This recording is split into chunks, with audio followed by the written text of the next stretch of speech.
Hola a todos, ¿cómo están? ¿Sí se escucha bien?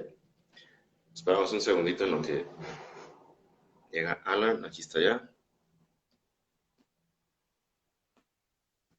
Listo.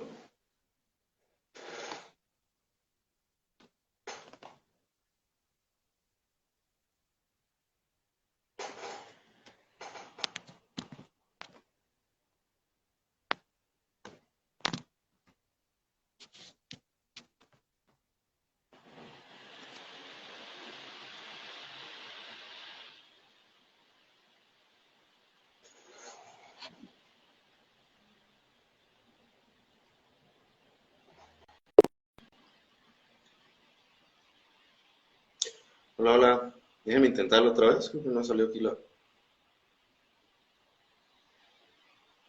A ver ahí.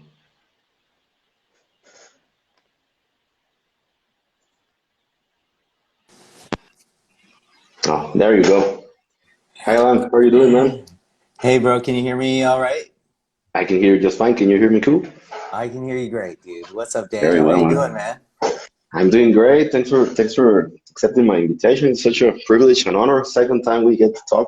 Half man, half meat, 100% gains. Pleasure to Ah, talk to you. bro, thank you so much, man. Thank you. I really appreciate it. I heard you speaking Spanish a little bit beforehand, and I got nervous. Man.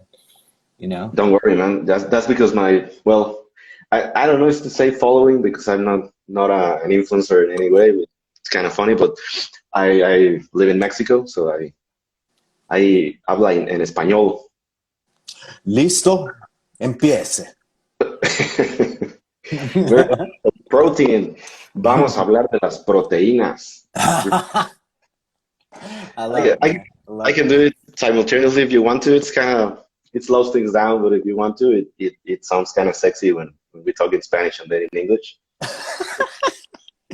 Would you agree, right?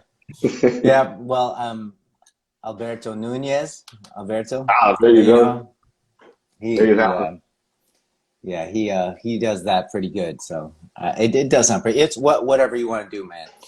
Just know that my Spanish is so bad. It's like really bad. It's like a 1 year old's, about 1 year old level, bro. Nah, Mi those mi are it, man. mi español es terrible, muy terrible. Well, that was pretty cool. I think eso estuvo muy bueno, estuvo muy cool. Oh, all right then, man. No, but Very that's well, man.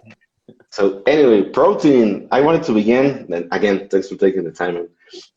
I wanted to ask you, what is your favorite micronutrient and macronutrient, Alan? Is it protein? Because if you don't say protein, I got myself in trouble, and I'm gonna Yeah. have to switch the whole conversation. So I hope it's protein. Yeah, my favorite macronutrient is protein. Oh, That's there for you go, sure. man. I was nervous Yes. about that one.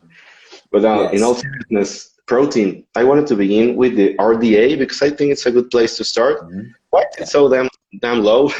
What does that mean that the World Health Organization tells us that we need 0.8 grams per kilogram? Mhm. And I think this fuels a lot of the apparent controversies about protein that maybe it's gonna damage your health or whatever. But I think it's a good place to start. Why is it so low? I don't think anybody really knows, but part of the reason is because it's a government issued guideline, and there's such a long chain of command, and there's so much bureaucracy to overcome in order to change guidelines. Like, for example, even with a small organizational structure, like, for example, the International Society of Sports Nutrition. Um, we don't update position stands every year, every 5 years. We update them every 10 years. So Sure. there's at least a 10-year lag because number one, it's a pain in the butt to put those position stands together, and number two, we want to make sure there's a substantial enough evolution of the science for us to make a new position stand worthwhile. So with the government, it's a combination of it just being a big organization, a lot of red tape, and the third critical indicator there with protein is nobody up there even lifts. That's the most important one, right? Mm-hmm. Nobody even lists. But the thing is, it's been over 40 years that the RDA has been point 0.8. So Yeah, there's something going on with the chain of command where they just don't care enough about changes in body composition, particularly with the maintenance of lean body mass or the growth of muscle tissue. So they apparently don't care enough, man. If there's enough care, it's going to happen, but there's not enough care up there.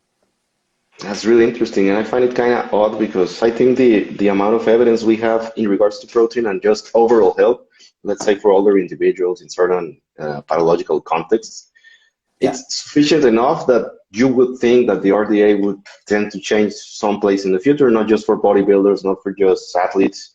Mm-hmm. Can we talk about segueing a little bit into that topic about protein and overall health before we dig into trained subjects? Yeah, sure, dude. Sure, sure. So protein and overall health is, it's a matter of protein quality, protein selection. Food selection is always going to matter for overall health. For example, uh, spam is a low quality source of protein um, compared to something like, for example, let's say fatty fish. Yeah, Fatty fish would be a high quality source of protein, nutrient dense, and conducive to positive health outcomes. So that would be one aspect of the health of protein. And then kind of the more profound one would be to preserve the health of muscle tissue, which is the organ of our organ responsible for metabolizing fuels. yeah, That's or our body armor, as Dr. Gabrielle Lyon would call it. So we have to preserve the health of muscle. In order to preserve muscular health, you have to do what you can to preserve muscle mass. Because beyond certain thresholds of muscle loss, then you start compromising your cardiometabolic health. And you start compromising mobility. You start compromising the body's ability to move the musculoskeletal system and cause those adaptations in fitness and even in muscular endurance to the degree that you need to be functional throughout the whole life cycle. totally, man. And in order for us to do that in this sector of the population, what would be a good starting point? Do you think maybe 1.2, 1.6? Where can we draw the line in overall health outcomes? Yeah, bro. So I would say the lowest anybody would want to go is 1.2. Mm, And if it weren't for Longland and colleagues in, I want to say 2012, 2014. So Longland, Longland et al. He compared 1.2 with 2.4 grams per kilogram of body weight in hypocaloric conditions. And yeah, 2.4 grams per kilo did a better job at preserving lean body mass. And I believe there are other positive outcomes as well with the 2.4 compared to 1.2. Unfortunately, they didn't have a third arm in that study that compared 1.6. So they just compared 1.2 with double that. But what we were able to see very explicitly was that 1.2 was not optimal for what they were observing. And I believe there was a resistance training element in there as well. So we know objectively that 1.2 is okay, but potentially not optimal if you're resistance training and if you're in a caloric deficit. totally. And what we do know is that 1.6 is superior to the RDA. And it's very likely superior to 1.2. So if you want to really lowball it, general population, casual goals, and we're going by protein grams per unit of total body weight. So with some people with a heavier body weight, 1.2 is going to be fine if we're going by total body weight, you know, because their net amount is going to be bigger than somebody else who may be underweight, let's say, and then they go with 1.2 grams per pound, they'll be in more trouble, right? So I hate to use the word prescribe, but I'm going to use prescribe. When I prescribe protein intakes, it's usually based on target body weight instead of current body weight. So unless the current body weight is somebody's goal body weight. So we always base it on goal body weight. And Yeah. so, that would be my answer there. So as far as your question about 1.6, I actually prefer it. That's my go-to. So low ball 1.2, and my go-to for most goals, whether it's health or whether it's body composition or whether it's performance, I would like to see people start at 1.6 grams per pound of target or goal body weight. Because 1.2 is just, you know, we're really low body. And it's really interesting to me because I teach in college. I teach sports nutrition mostly, Mm-hmm. but I have colleagues that work in the clinical side of things in nutrition. And still to this point, it's like certain fear of going beyond 0.8. And maybe when they get a little freakish, a little adventurous, they go to 1.2. But with all this research that you cited to, I just don't get it. I just don't understand why still we have this, at least in Mexico, we have this sort of fear to more protein intake, like it's something to be fearful of, like it's going to have some side effects. Mm-hmm. What would you say? What would you guess? It's the situation there. Yeah, I yeah. think it's more of an opinion rather than research. Yes, for sure. There's it's like an old myth. It's an old legend that just gets passed down from generation to generation. And there's a couple of major myths surrounding protein intake above the RDA. And so, or high protein intake. Some people call 1.2 high already. Yeah. So the main myths there is that protein is bad for your kidneys and bad for your bones. Those are the two big ones. And some people say, oh, it's bad for your liver as well. And while those speculations have some basis in the physiology of protein metabolism, because they are filtered through the kidneys ultimately, and they are made of amino acids, you know.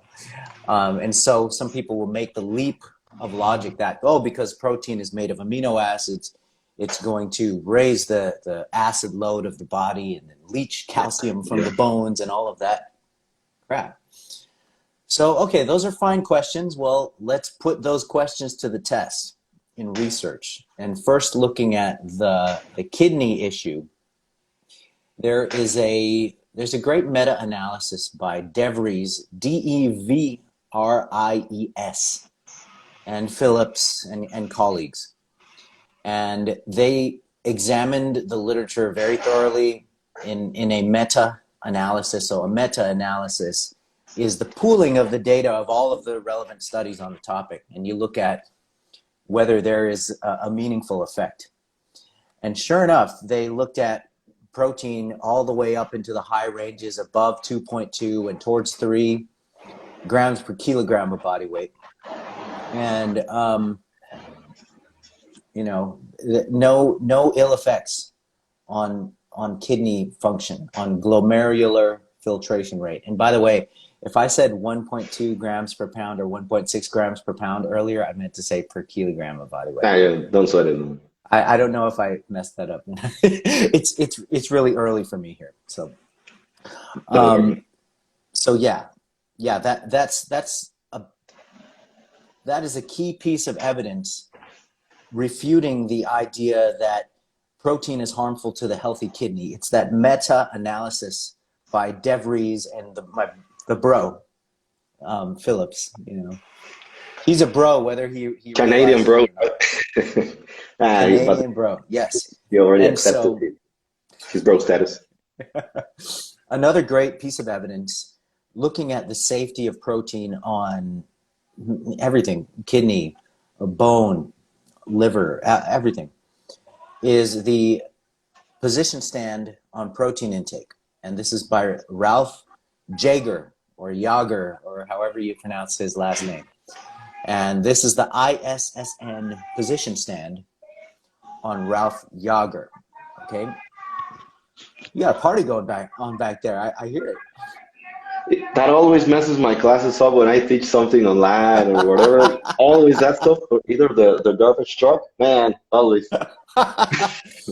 That sound you So hear, it's super classic in the whole country. In Mexico, you hear that all the time. Man. So it's a well, welcome to our country. it's all good, man. It shows that people are alive and kicking, and you know, Yeah, it shows that you guys are really living. So so yes, the Ralph Jaeger, he wrote the position stand on protein for the ISSN, and that really collects all of the studies and discusses them, cites them on just this myth of protein ill effects on bone, kidney, and liver. So just check out that position stand, and you'll get like 2 or 3 just thick sections just showing nothing. There's literally nothing. Who knew? The body is perfectly capable of metabolizing that protein. was a shocker, right? A shocker, man. Yeah. So that stuff is all untrue. And so the only exceptions that I would throw in here is that if you have chronic kidney disease, you've been diagnosed with chronic kidney disease, or you suspect that you may have poor kidney health, then you just go to the doctor and have it checked out. And per the weight of the literature, you probably don't want to go over 1.5 grams per kilogram. And some doctors would push you to not go over 0.8. But really, you know, when you look at the literature, there seems to be this cutoff of it being fine at 1.5, because a lot of times when people have chronic kidney disease, what they end up doing is they cut their protein to the RDA or below. So now not only do they have kidney disease, but they incur some type of metabolic impairment from the loss of muscle tissue. So that's also bad. You don't want to try to fix something by screwing it something else up in the body. Sure. So yeah. It's really funny because we have human research, we have made analysis, we have a great degree of evidence, but the reason why is it still persistent? Do you think, I recall having this conversation with precisely Stark Phillips, Canadian bro. Yes. Do you think you can trace this back to the Brenner, I think it's Brenner hypothesis, that maybe got on, maybe people accepted it, maybe it was a little bit scary to talk about proteins and kidney issues? Or is it there more research that maybe led us initially to believe that protein could be harmful? I think it's Brenner's work, as well as just rumors, just seriously, just rumors and whispers and tradition, and those things just kind of never die. It's almost like the idea that weight training in children will stunt their growth, right? That myth that children shouldn't lift weights or whatever because they're never going to grow. So it's something strong like that, where people just have an emotional attachment with it, and they just never let it go, and it just keeps going. The myth keeps going generation to generation. Makes total sense. Well, not really. Maybe in a way it makes kind of sense. Yeah. But anyway, to segue to train subjects, I don't know if I'm going to put this in the way I intended in my mind. What would be the role of protein intake in regards to increasing muscle protein synthesis above muscle protein degradation in the presence of training? What do you think is more important? Do you think it's the training stimulate the mechanical tension or the protein intake? Because people tend to, let's put it this way, at least again in Mexico, they tend to say, oh, it's more important nutrition if you want to get gains than the training itself. But when you look at, let's say, detrained people, when you take a look at, let's say, injuries that people do not train, what happens with muscle protein? Am I explaining it right? Because I don't know, man. The translation kind of messes with my head. No, it's cool. It's cool. Very well. So the effect of protein compared with the effect of Yeah. resistance training. Resistance training has a much larger effect than protein dosing when we're looking at gains in lean body mass. And it's always been that way, and it's always going to be that way regardless of the population that you're looking at. So if you're looking at untrained subjects, the training effect is going to be even larger than the training effect in trained subjects. But here's the important part. There's always going to be some effect of protein. But that effect of protein is actually going to be strong. The effect of protein supplementation or optimizing protein intake levels is going to be more apparent in trained subjects than untrained subjects. And that's because in untrained subjects or newbies, you're seeing newbie gains happen to a large degree. So robust leaps and bounds in muscular size and strength tend to happen in new trainees who are making those gains for the first time. And so the size of those effects in size and strength, they tend to mask or overshadow any sort of effects of any sort of advantages of protein intake. Now, as you become more trained, as you become an intermediate trainee and then an advanced trainee, then the training effects, they'll just get smaller. But the protein effects will become more and more apparent. It'll become more and more obvious whether or not you're optimizing your protein intake or not, the more advanced of a trainee you get. Because when you get more advanced, you need to seek all of the elements in order to make sure that your gains happen, because you're getting closer and closer to your potential.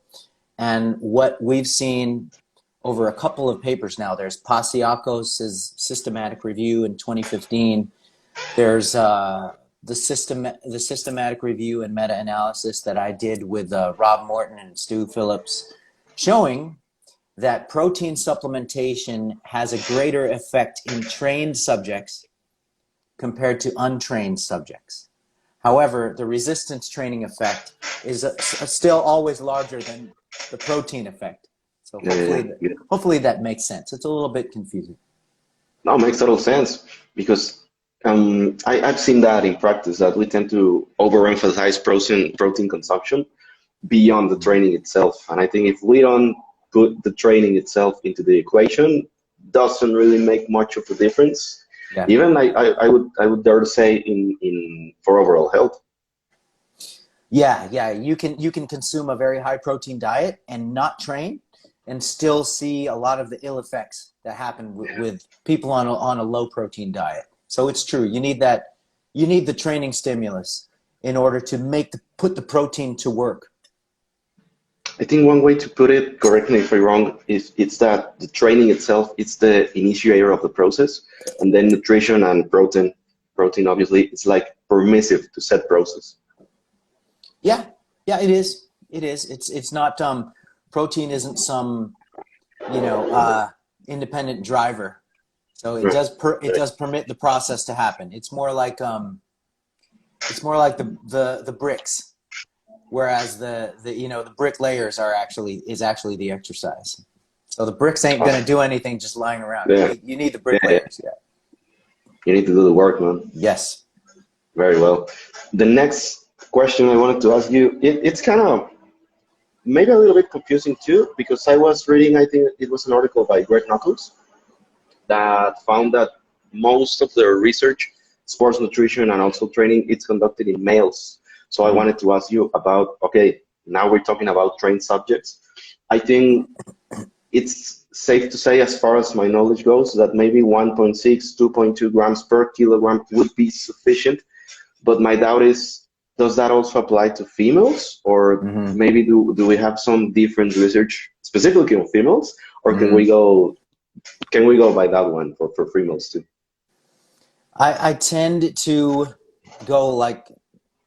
just go to 1.6 just to be on the safe side if we're looking at athletic goals and body composition goals. But we also have to acknowledge that the majority of studies, protein studies, are done on men.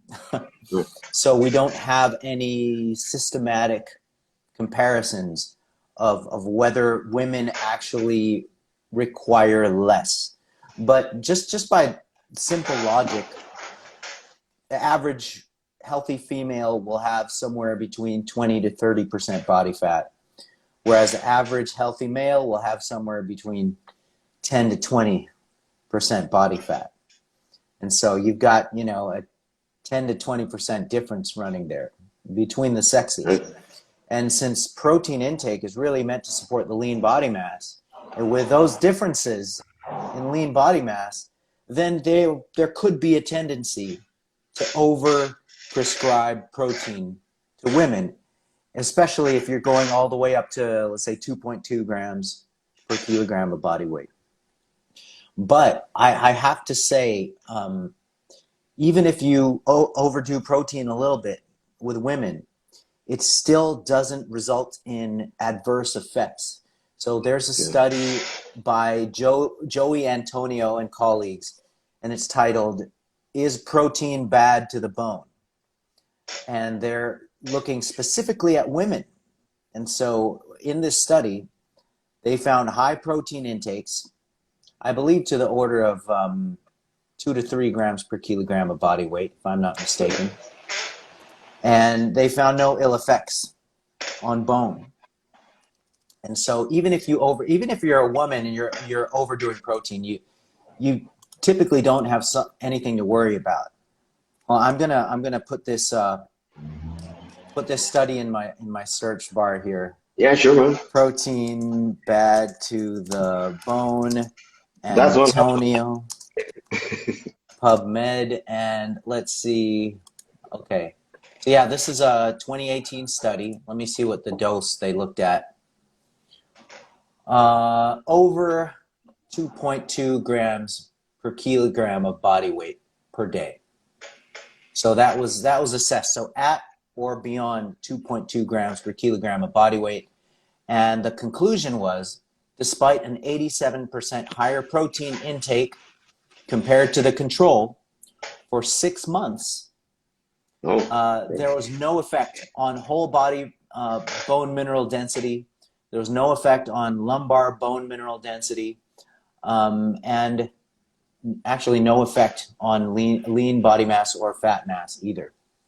So this 87% increase in protein, almost doubling your protein to above 2.2 grams per kilogram or to above 1 gram per pound. No ill effects on bone in women for a 6-month period. And so it's like, even if we over protein the women, it's still not necessarily a bad thing. But yeah, I would agree though, man. They probably don't need as much protein as men. Probably don't need, Yeah. And maybe it's digging a little bit too deep because in the range of 1.6, maybe a little bit more, I think it's safe to say that enough protein. But I just find it interesting to at least have that conversation, to at least take into acknowledgement that most research is indeed conducted in men. Yeah. Yep. It sure is. Segueing to body recomposition, I wanted to ask you, before digging into fat loss and muscle gain, it was to be expected. Yeah. I wanted to ask you the role of protein in that outcome, in particularly gaining muscle and losing fat at the same time. Because the most recent one that I'm aware of, I think it was a systematic review, not a meta-analysis, by Chris Barakat and colleagues. Yes. It really made some emphasis in protein consumption alongside training. And so I wanted to ask your opinion on that.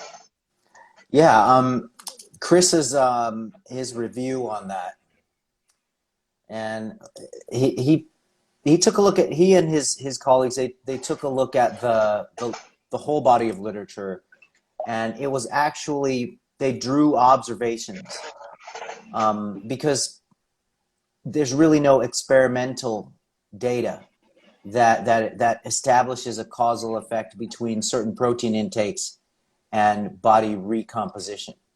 Right. So it is an observational type of thing. But hey, man, observations and empirical evidence are really important. in the whole, not just the scientific process, but in the process of trying to be the best coach possible, because there's no way that science can always keep up with what we're observing in the field. So this is an important observation. And what he found is, okay, let's see, the actual protein doses that he found were effective. I'm looking through the actual paper now. So consuming 2.6 to 3.5 grams per kilogram of not total body weight, but fat-free mass, so lean body mass. 2.6 to 3.5 grams per kilogram of fat-free mass may increase the likelihood or the magnitude of recomposition, or it may increase the likelihood of the phenomenon where you simultaneously gain muscle and lose fat, so at the same time.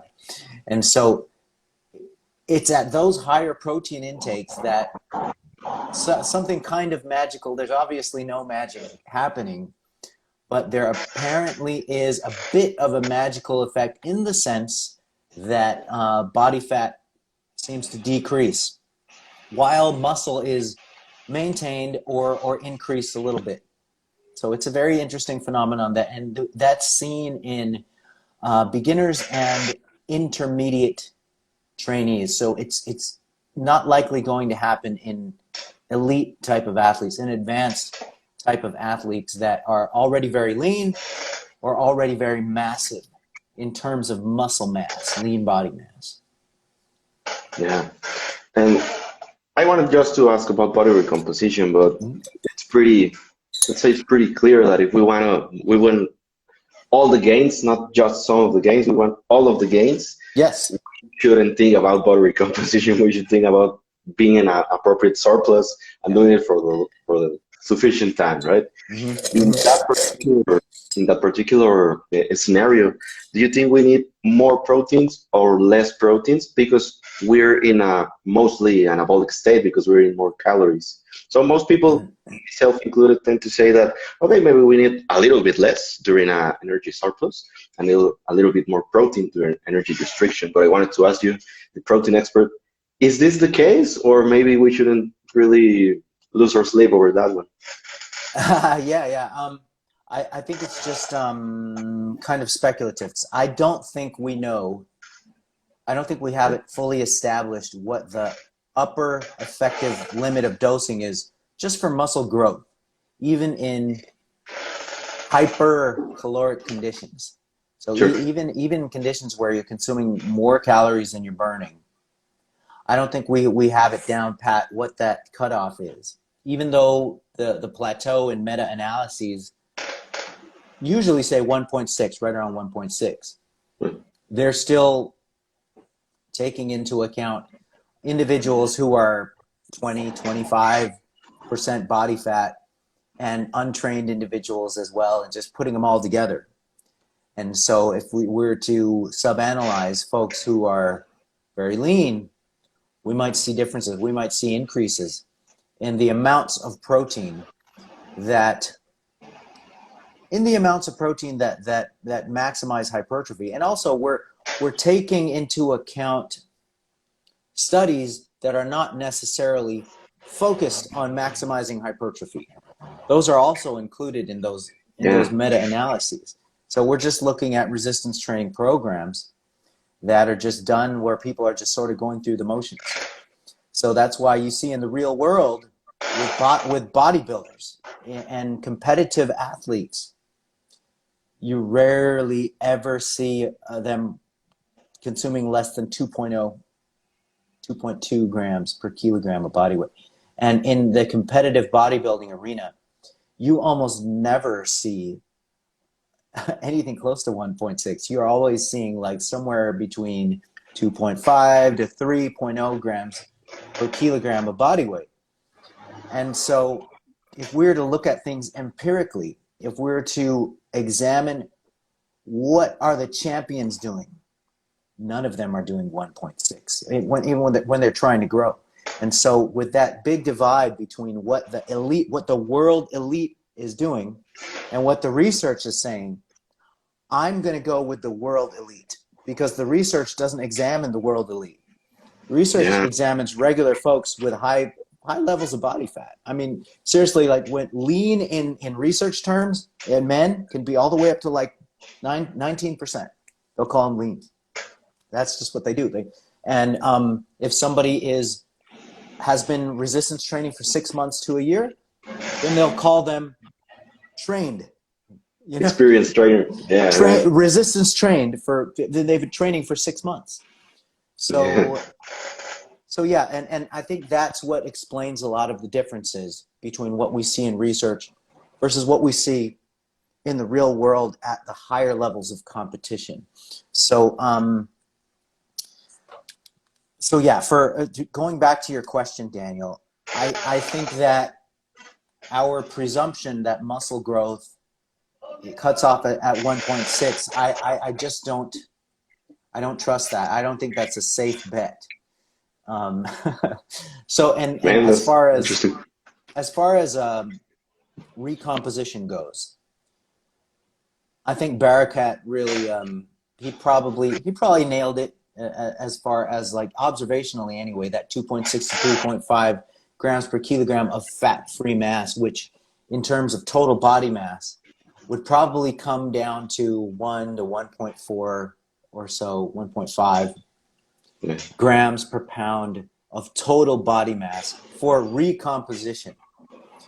And recomposition is an interesting thing because it's, number one, it's not going to happen in advanced people, and number two, it's not going to happen if you're trying to run a very aggressive caloric surplus. So recomposition would more likely occur in beginners and intermediates at eucaloric balance. So at maintenance level calories. That's when you would most likely see recomposition. So you think for in hypercaloric conditions, in trained individuals, actually trained, let's say experienced bodybuilders, 2 grams, maybe a little beyond 2 grams, it's a safe bet? Where would you draw the line with observation? I'd say maybe 2.2.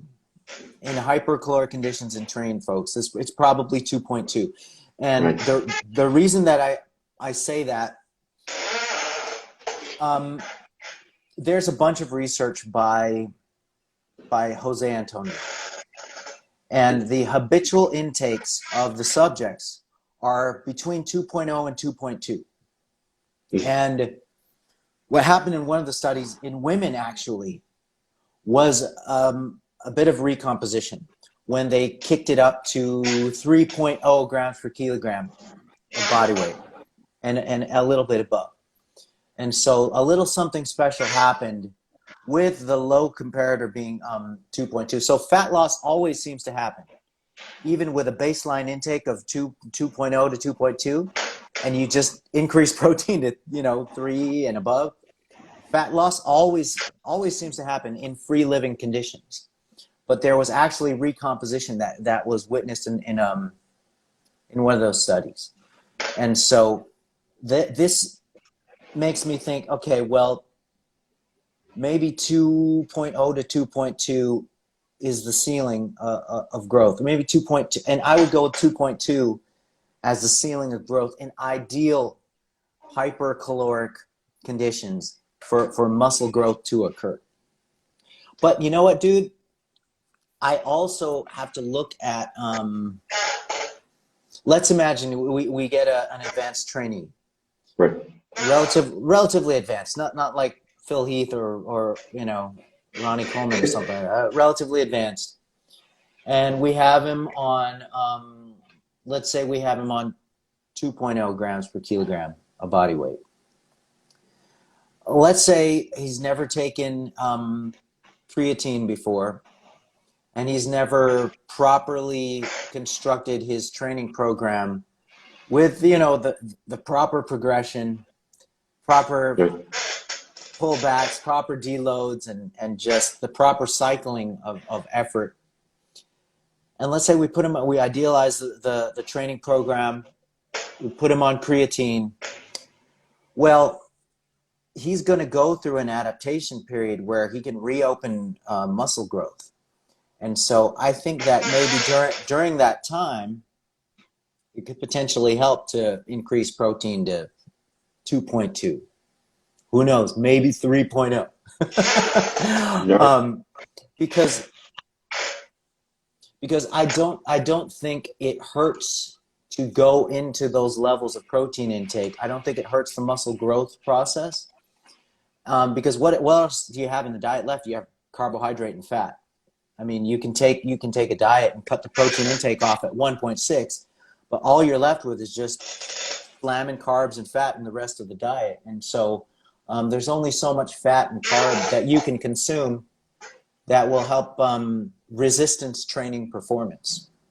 It's a different thing with endurance training, but with resistance training performance, which isn't necessarily an extreme volume endeavor like endurance training is, Totally. then you actually don't have much use for a whole lot of carbs floating around and a whole lot of fat floating around. So the more anabolic substrate from a muscle growth standpoint is going to be protein. So given that, I would always default to eating more protein. if the goal is to indeed push that envelope. And so, but I do think in most natural trainees, I think it's going to be about 2.2 grams per kilogram of body weight. Under ideal hypercaloric conditions, I think it's going to be about 2.2 rather than 1.6. And proper resistance training, like you mentioned. Yeah. Because that tends to get really overlooked. And Yep. I think the too long didn't read version, it's just a little bit more protein, more protein in the range of 2.2. And also and I think maybe it's because, to my knowledge again, muscle gain, like we do in the real world, a proper volume phase, it's less studied than fat loss, right? We have less direct research on that one. Yeah, we definitely do. Yep. Do you think it's because it's a little bit more difficult to study that one, or a little less interesting in the research world? It's hard to the population that's interested in pushing the limits of muscle mass is a very small population, a very small segment of the population. So it's hard to find. It's hard to find guys like yourself, and it's hard to find enough guys like yourself to put into a study to gather, 20 to 30 of you per group. It's difficult to do. If you want to, I can get you a couple of friends. A couple of pros. We're on. I like that. Yeah, but you're hard to find. You're hard to find, and not only that, but there's not a lot of financial incentive. There's not a lot of financial backing to get this research done. So yeah. Yeah, because when we look at it from a public health perspective, right, it's like a little more important to people to lose some fat than to gain some muscle, right? Or at least to maximize muscle gain. Yes, it is. It is. But we're coming around a little bit to recognizing the importance of preserving muscle and even gaining muscle in the elderly population. Yeah, totally. Yeah, but it's difficult to safely resistance train the elderly population. So there's always going to be problems with finding the right personnel, finding the right specialists, the right research staff who has the knowledge to train older people without hurting them, without putting them at risk. So that's a problem with that area of research is just staffing. Right, man. The next question I have for you in regards to protein is satiety. I know there's more than enough research that maybe promotes more satiety, but is that really the case in most people, or maybe there's a lot of difference between individuals? And can we use this, let's say, as a potential strategy during a fat loss phase to increase protein? Yes, for muscle retention, but also for promoting satiety. Yes. Okay, so without a doubt, protein is the most satiating of the macronutrients. Now the thing is, you can look at short-term satiety. So Yeah. its ability to impact the consumption of calories after let's say a protein preload versus a fat preload versus a carb preload. How does that impact short-term satiety, which you can look at the consumption of the subsequent meal? How many calories do you spontaneously consume after that? That's one way to look at protein and satiety. So that's short-term. And there's a good handful of studies that challenge the idea that protein is more satiating than carbohydrate and fat. But when you look at all of the studies on balance and you look at meta-analyses of satiating effects of the macronutrients, protein always, on balance, in the totality of evidence, always comes out on top, greater than carbohydrate, greater than fat.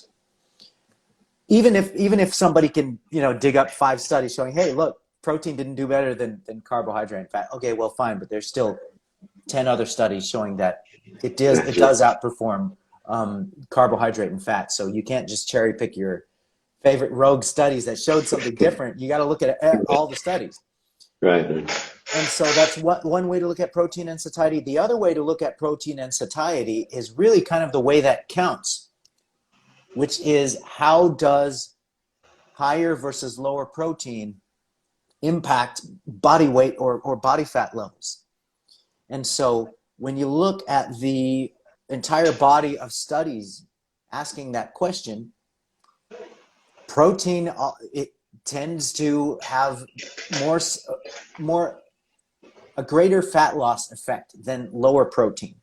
So it's usually the RDA that's compared, or even lower than the RDA, with somewhere between 50 to 100% greater than the RDA. So somewhere between 1.2 to 1.6 is usually compared with like 0.8 or 0.7 or 0.6 grams per kilogram of body weight. And so the higher protein conditions always outperform the lower protein conditions for losses in total body weight and losses in body fat. So even though we're not measuring short-term subjective rankings of satiety between the macronutrients, what we're doing is we're seeing what really counts. Does protein cause people to eat less over the course of the day, the week, the month? And does that result in lower body fat? And the answer is yes, it does, Right. compared to lower protein. So yeah, without question, man, without question, higher protein intakes are more conducive to fat loss than lower protein intakes. But where the question is that we don't really know is what is the upper effective dosing threshold beyond which protein is no longer more satiating. So that's what we don't totally know. Now, Roberts, Zinczenko, and Henselmans and his group, they compared, let's see, 1.8 with 2.9 grams per kilogram of body weight. They compared those two doses per day, not per meal. They compared that with just the outcomes of hunger, like desire to eat, satiety. And let me see how long they ran the study here. Okay, so this was not a longitudinal study. This was a short-term hypocaloric diet. So this was a 7-day study where they looked at hunger hormones, they looked at subjective ratings of appetite, and once again they compared 1.8 with 2.9 grams per kilogram of body weight, and there didn't appear to be a much stronger satiating effect with 2.9 versus 1.8. However, 2.9 grams per kilogram did have a slightly superior effect on desire to eat compared with 1.8. But the authors of the study are saying that it might be too small to matter. That effect might not be it might not have practical relevance. But that's the closest we've come to seeing what might that upper end be. But the fact that they saw a little bit better effect with 2.9 tells me that, okay, well, 1.8 might not be it. It just might not be. It might be close, but it might not be Right. it. Maybe it's 2.2. We don't know. Yeah, that's really interesting because I think one of the, almost to close off the conversation, one of the, I don't know if I'm putting it correctly, but the potential mechanism in which protein could drive a little bit more fat loss through a bigger deficit. Do you think it could be thermic effect of food, of feeding? Maybe that protein as a macronutrient is a little bit more costly to process, and maybe that could slightly increase the magnitude of the deficit and make it more interesting to promote more, also in promoting more satiety, but also increasing the energy deficit by means of thermic effect of food? Yes, I do think that.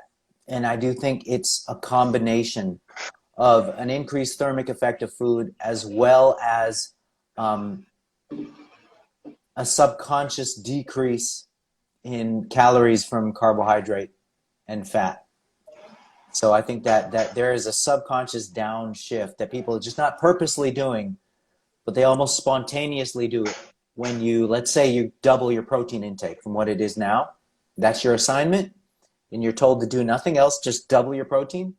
Right. Subconsciously, your intake of the other calorie sources, the other macronutrients are going to go down. And combined with the thermic effect of protein, those two combined, that is probably what leads to this, in quotes, magical fat loss effect with very high protein diets. And it's a very consistent observation too. There's like 4 or 5 studies that have seen the same thing. It's fat So, loss and muscle retention when you just double your protein. It doesn't always happen to a statistically significant degree, but the effect is there. and to what degree does it increase the thermic effect of feeding? I'm sorry, of protein. I recall a study that found something around 100 calories. Maybe is it a proxy? There's a lot of studies. There's not a lot of studies that have compared thermic effect of an entire diet, an entire day. They just compared effects of different dosings. And so that particular line of research, I'm not totally familiar with, but if you've seen something to the order of 100-ish calories, and Yeah, I would believe it. I would believe it. it could be interesting. Let's say you're already in a prolonged deficit. Let's say a bodybuilder. That could be of help, right? Yeah, it could be. I'm aware of the general differences in the thermic effect of the macronutrients. With protein, it's somewhere between 25 to 30% of whatever protein dose that you intake. 20 to 30% is going to be used or oxidized for energy to just metabolize the stuff. Whereas with carbohydrate, it's 6 to 8%, and with fat, it's like 1 to 2, 1 to 3%. And so much smaller thermic effects of fat and carbohydrate versus protein. So it would make sense that you could get a potentially practically significant advantage in thermic effect if you're consuming a much higher protein diet versus a lower protein diet. But believe it or not, I have not looked at the actual absolute numbers in caloric burn thermic effects. And I bet you they are in a really cool review paper by Alex Leaf and Joey Antonio did a great review paper on overfeeding. But there's another one. There's a bigger, fatter one. Are you familiar with? I'm trying to recall. Do you think is it by Jose Antonio or is it other researcher? Let's see. It could be by Schultz. Let me see. or bushels. I'm not sure. Let's see. Well, let's see here. Okay, it's by Bray. It's by George Bray. So this would be probably where we'd see a bunch of numbers thrown around. The title of the review is "The Biology of Human Overfeeding: A Systematic Review." So they examined more than 300 papers in this publication, and it's by George Bray, Bray, and I do believe the full text is. Let me see if I hit this PDF. We can see. Nope. You're gonna have to go through some magical channels to get the review. But if you just Google, Bray, "The Biology of Human Overfeeding," then it'll be the first search result, and then you can see what kind of magic you want to pull to get the full article. But yeah, maybe that would be something interesting to dig into. Very well, man. So I think that covers it. I don't wanna take any more of your time. It's been, I can stress this enough. It's been a huge pleasure, a huge honor. I do hope we can have you in Mexico sometime for a lecture. If you're willing to come and hear the truck that passed a little while back in person, it will be my pleasure. So as long as you're there and you're there to coach me on what to not drink in order to get what is it Montezuma's Revenge or something like that? Oh yeah, just don't drink the muddy waters. But don't worry, I'll be there. I'll be there to coach you. Yeah, if you're there to coach me, man, then you know what, we might need to get it done. I actually was invited to do Mexico. Oh, cool. Yeah, somebody on LinkedIn and Facebook too as well. They invite, but I couldn't do it schedule wise. Right. But you know what though, man? You know, if you were the host, at least I know you, and I would be more prone to moving things around to see if we can get it done. Oh man, that's really exciting. I'll get to talk to some people and see if we can arrange it sometime in the future. So thanks, Alan. Really, really big honor, big pleasure. I learned a lot. I hope people that were with us too. So any projects you have at hand that we can tell us? Yeah. I'm battling with the final round of peer review of a paper on a certain subject that has to do with dieting. Right. And so I'm actually the lead author of the paper, which I'm collaborating on with Brad Schoenfeld. And Brad, of course, is responsible for, pulling me into like giving me the assignment. And so we're almost there. We're almost past reviewer number 3, who's a pain in the ass. So yeah, man, that's the latest news, and the rest is the same stuff, man. The rest is the same stuff, just educating and more seminars going on with people getting brave about COVID and getting over COVID, and yeah. And you have your book, Flexible Dieting, which is pretty damn cool. Oh yes, new book, Flexible Dieting. It's basically a book on everything nutrition. I mean, it just has a clickbait title. That's all. But it's not clickbait at all, I'm sure, man. Yeah, so, no, it's not, man. So Alan, thanks again. I don't want to take any more of your time. I do hope you have a great rest of the day, and I'll be looking for that paper. Really excited about that one. Oh, me too, dude. Me too. I was up till very, very late last night, and I'm still not done meeting the demands of reviewer number 3, but we'll get it done today, man. I'm sure you will, man.